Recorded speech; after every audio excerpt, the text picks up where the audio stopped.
And I realize today I'm standing at the Dubai School of Government, and what I'm about to say is going to be extremely controversial against public policy.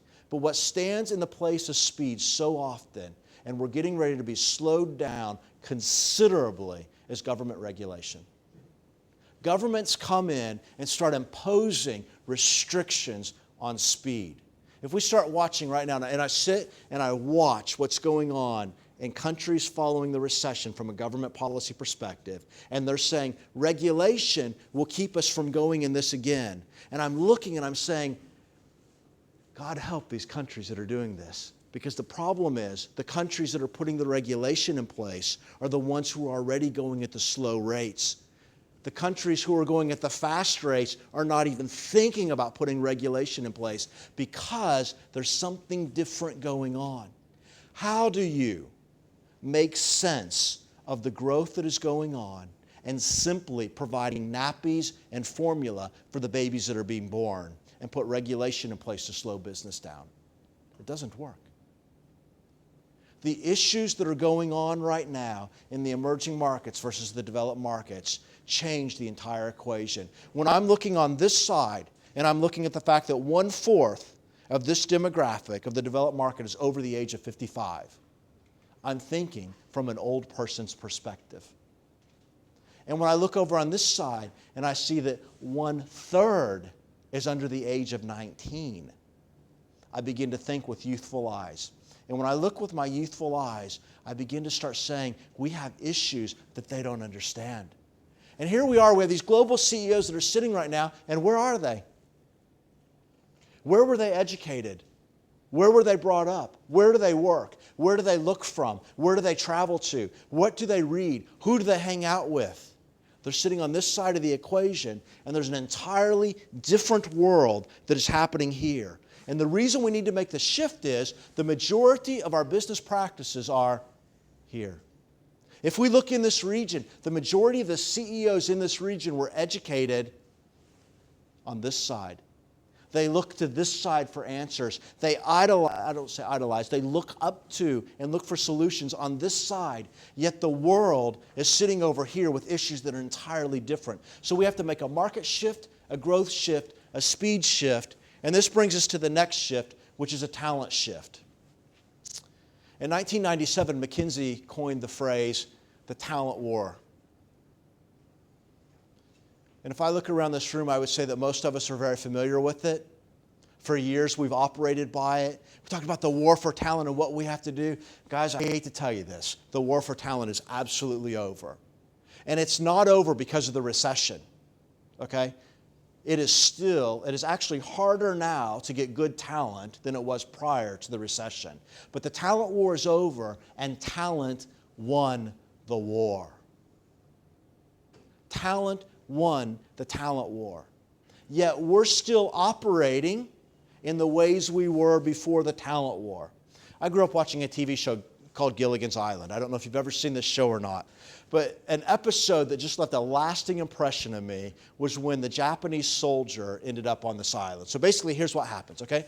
This mixed crew, 6 people, they head out on a boat for an afternoon cruise. They're shipwrecked. They end up on this island. They're stranded on the island, and they're continually trying to figure out how to get off the island, okay? And it's quite a little comical show. So all of a sudden, one day, the submarine shows up, and this is in the mid-1960s. Shows up on the island. This Japanese soldier pops out of this little submarine. He's got his rifle in his hand. He jumps out and he looks and he sees these Westerners, these Americans.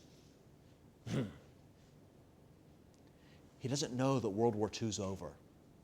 So he's looking around at these people and he's trying to figure out what to do. So the next thing you know, the Japanese soldier manages to one by one take every one of Gilligan and the crew prisoner of war. So he's got them all wrapped up inside there, and he's thinking to himself, I won the war. I've got it figured out. You know what? That's exactly what business leaders are doing today.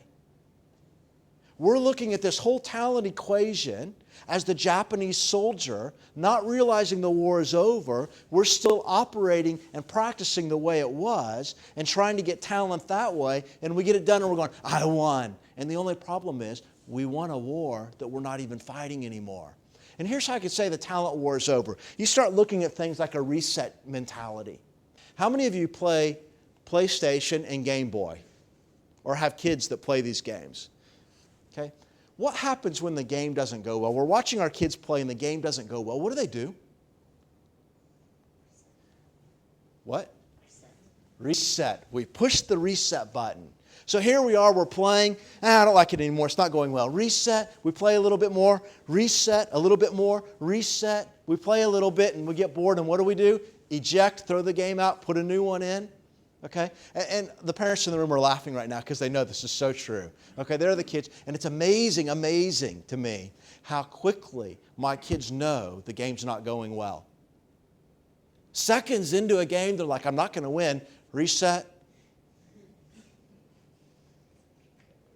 Then we walk into the workplace and all of a sudden somebody works for a couple of months and they walk in and they go, I don't like my boss anymore. Reset. Can I have a new boss? He's talking to me about coming into work on time or not performing well. Reset. Can I have a new one? I'm bored of accounting. Can I try marketing? Reset. And what we have is we have a generation of employees that they have a reset mentality. They're defined by that. Talent has changed. Tenures are no longer counted. I was thinking around Christmas time, we were sitting down and we're sitting with our family dinner, and there we are. I'm looking at my grandfather, okay, who's worked for one company his entire life. Okay? He's there. My dad's at the table.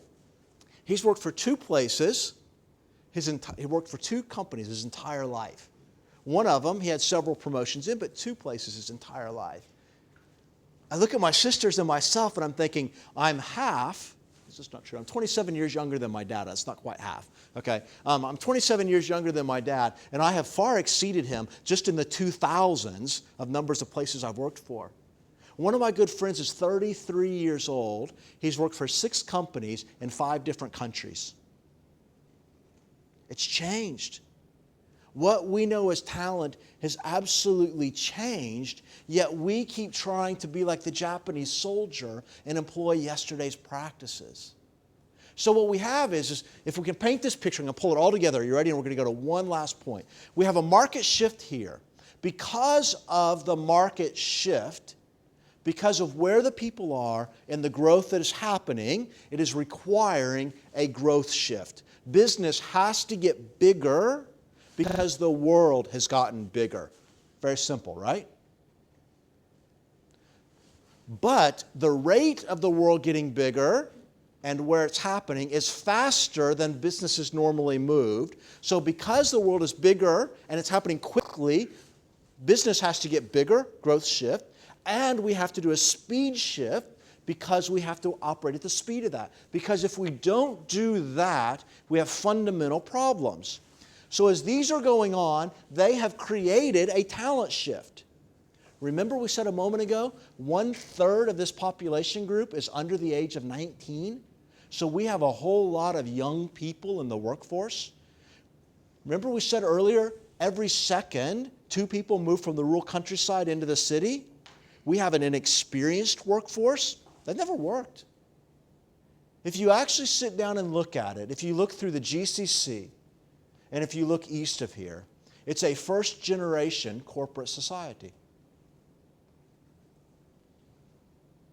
That right there should be telling us a lot about why we're not ready to lead out of the recession. It's a first-generation corporate society. So where did we get our experience to be able to lead out of the recession? And we have an extremely young workforce, and we have people who are coming in without a lot of experience. So this is creating a talent shift, and this leads us to the last point.